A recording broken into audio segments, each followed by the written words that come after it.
రాష్ట్రంలో fee reimbursement పథకాన్ని ఎత్తివేసే కుట్ర జరుగుతుందని రాజ్యసభ సభ్యుడు ఆర్ కృష్ణయ్య ఆరోపించారు. ఎన్నో పోరాటాల ఫలితంగా సాధించుకున్న పథకాన్ని కాపాడుకుంటామని అన్నారు.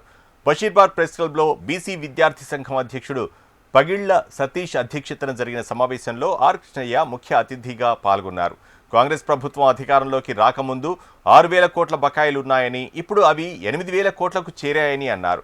గత 2 ఏళ్లుగా ఉన్న బకాయిలైనా చెల్లించాలని డిమాండ్ చేశారు.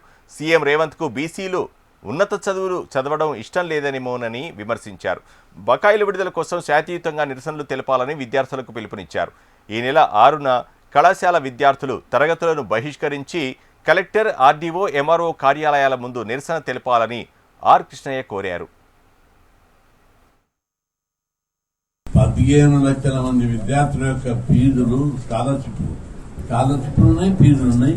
ఈ రెండింటిని 3 సంవత్సరాల నుంచి బకాయిలు విడుదల చేయకుండా రాష్ట్ర ప్రభుత్వం తీవ్రమైనటువంటి జాప్యం చేస్తుంది. దీని వెనుక ఉన్న ఏ ఉద్దేశం ఉన్నా ముఖ్యమంత్రి గారికి నేను సవినయంగా విజ్ఞప్తి చేస్తున్నా, మంచి లాంగ్వేజ్ లా. ఎందుకంటే మనం మంచి సంస్కృతిలో పెరిగినాం, మర్యాదనే మాట్లాడుకున్నాం. నేను మళ్ళా మీ వేరే రాజకీయ భాషల ఈ కొత్త తరం నాయకుల భాషలకు వచ్చి అడ్డగోలుగా మాట్లాడాలి. అయితే చదువుకున్న పిల్లలకు మేము ఎన్నో పోరాటాలు చేసి ఫీజు రీయింబర్స్మెంట్ 2008 సంవత్సరంలో రాజశేఖర రెడ్డి పీరియడ్ లో పెట్టించుకున్నాం. అప్పటి నుంచి పేద విద్యార్థులంతా పెద్ద ఎత్తున ఒక గుడిసెలో వచ్చినప్పుడు కూడా ఇంజనీరింగ్ చదువుతున్నారు, పెద్ద పెద్ద మంచి మంచి కోర్సులు చదువుకుంటున్నారు, పీజీలు చదువుతున్నారు, ఎంటెక్లు చదువుతున్నారు, ఉన్నతమైన స్థితికి వచ్చేస్తున్నారు ప్రతి ఒక్కరు కూడా చదివి. కానీ రేవంత్ రెడ్డి అధికారంలోకి వచ్చిన తర్వాత ఫీజుల బకాయిల స్కీమ్ ఎత్తివేయాలనే కుట్ర చేస్తున్నట్టు మాకు అనేక అనుమానాలు ఉన్నాయి. ఎందుకంటే 8,500కు ఆయన వచ్చినప్పుడు 6,000 కోట్లు ఉన్నాయి. ఈ 2 నెలల్లో మళ్ళా పెరిగిపోయినాయి 2,000 కోట్ల మీద.